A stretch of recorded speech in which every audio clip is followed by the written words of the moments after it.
মহাদেবের অশ্রুধারা। যখন শক্তির ডাক মহাদেবের কাছে পৌঁছয়,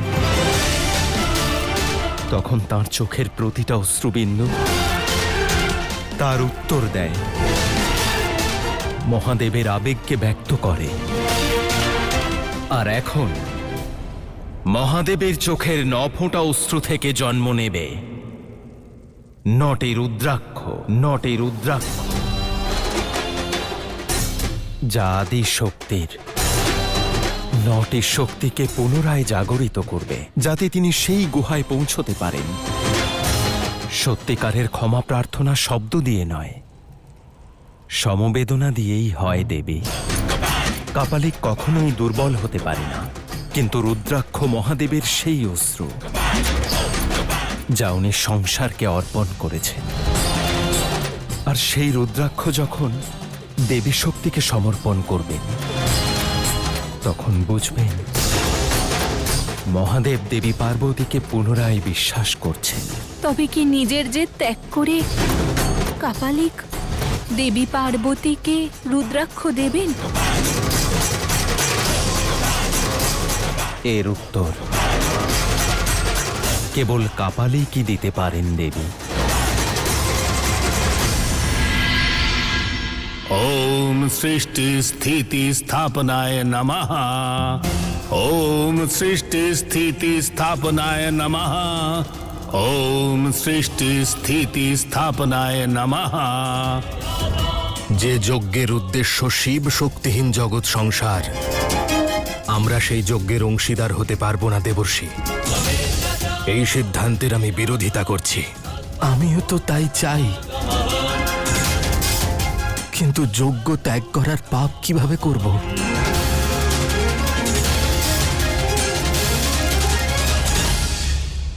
মহাদেব,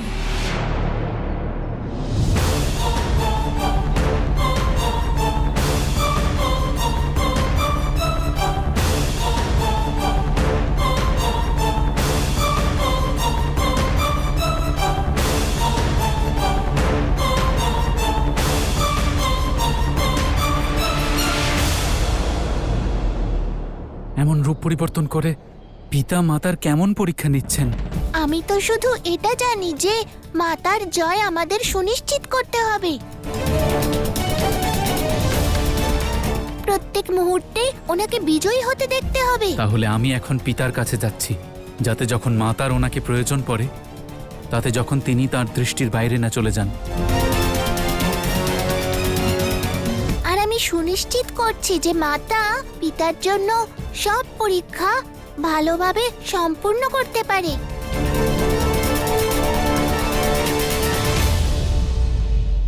মহাদেব, আমি আপনার ধ্যান ভঙ্গ করতে আসিনি, বরং ধ্যান মগ্ন হতে এসেছি। আপনার শিষ্য হতে এসেছি। আপনার পথ প্রদর্শনের জন্য আমি সব পরীক্ষা দিতে রাজি। আর যদি তাতেও অসম্মত হই তখন?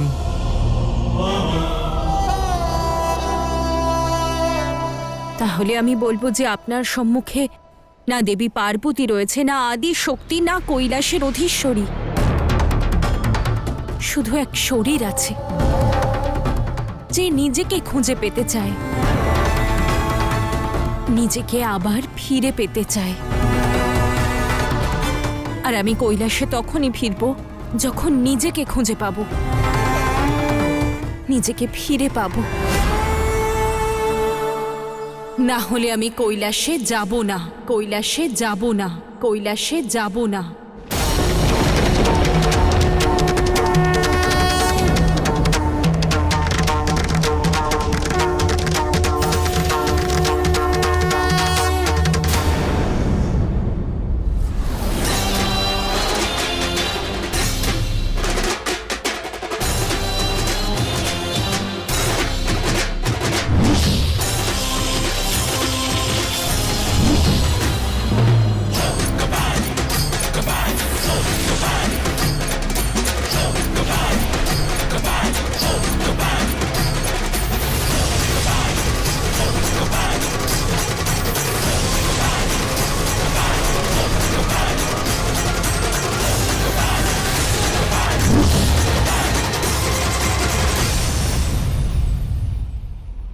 আপনার পরীক্ষার প্রথম ধাপ হল অগ্নি। যদি আপনি আজ রাত পর্যন্ত এই দুই পাষাণের মাধ্যমে অগ্নির আহ্বান করতে পারেন আর সেই অগ্নি আমার কাছে নিয়ে আসতে পারেন কোনো রকম শক্তি প্রয়োগ না করে, একজন সাধারণ মানুষের মতন, তাহলে আপনি সফল হবেন, আমার শিষ্যা হবেন।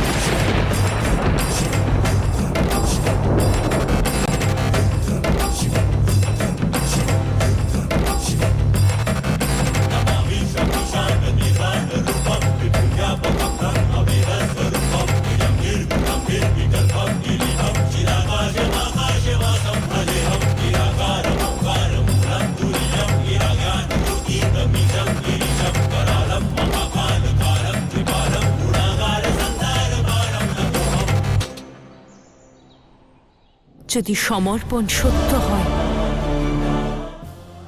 তাহলে মৌনতাও মন্ত্র হয়ে যায়, আর পাষাণ অগ্নি।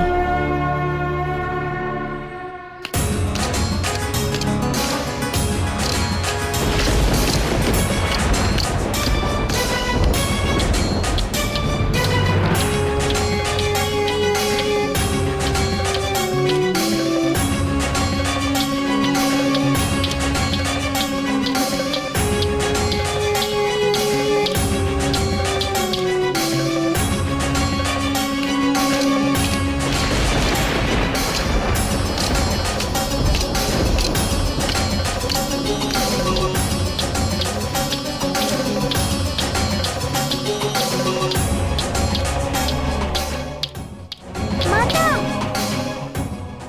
দাও, আমি চেষ্টা করছি। না গণেশ, এ আমার পরীক্ষা, আর এটা আমাকেই পূর্ণ করতে হবে।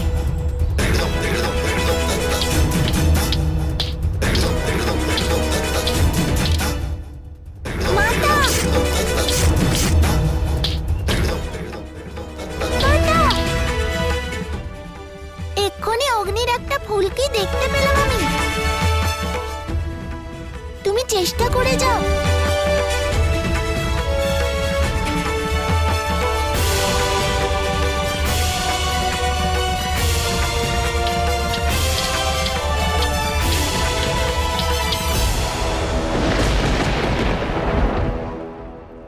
এবার বিদ্রোহ হবে, বিরোধ হবে।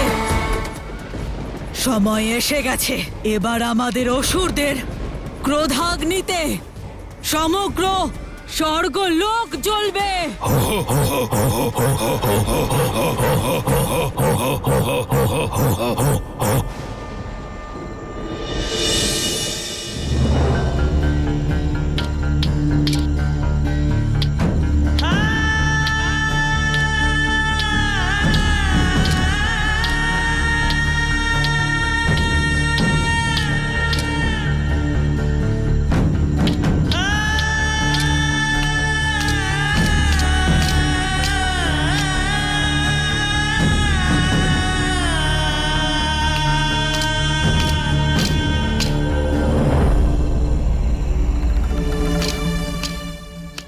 মাতা, কেন এত পরিশ্রম করছো? তুমি যদি বলো অগ্নি কি, সাক্ষাৎ অগ্নিদেবকে এখানে নিয়ে আসবো।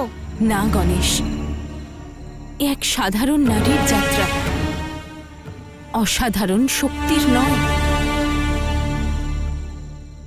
এ আমায় শক্তির ব্যবহার না করেই পূর্ণ করতে হবে।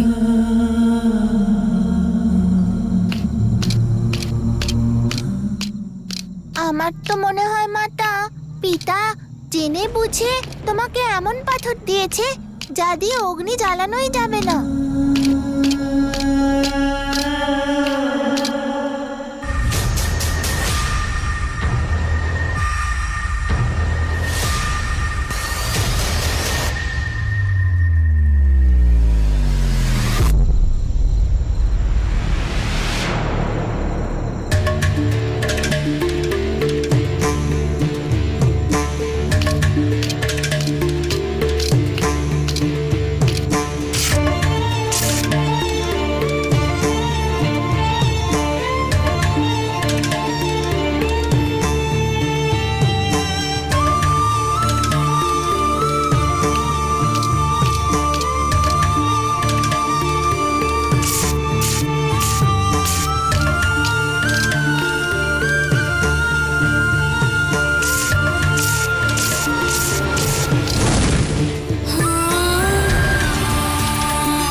অগ্নি প্রজ্বলিত হয়েছে।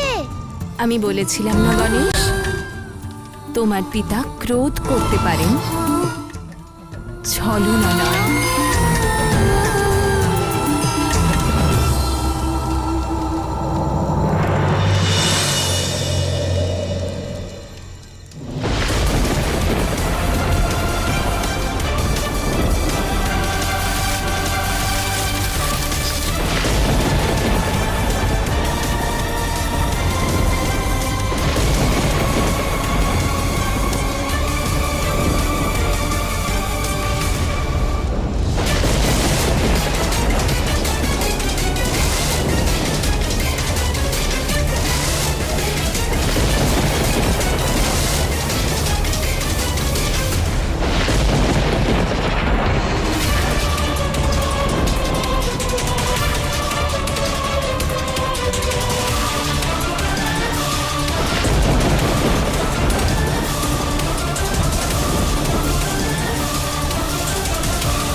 এ কি, নিজের শক্তিকে কেমন বিপত্তিতে ফেলছেন মহাদেব?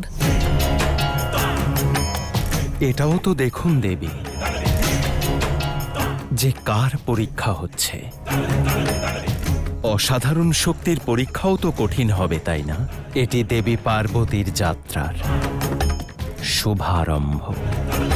কেমন যাত্রা?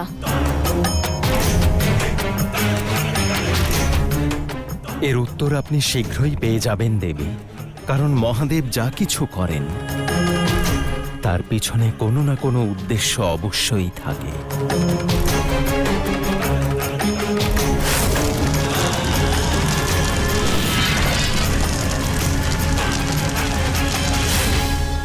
আমি কেবল এটুকুই জানি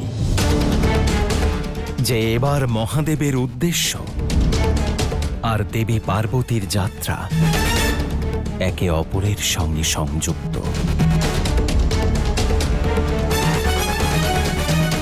যদি এর উদ্দেশ্য মহাদেবের সঙ্গে যুক্ত থাকে, তবে দেবী পার্বতীর জন্য শক্তি ছাড়া তা সম্পূর্ণ করা অসম্ভব হবে।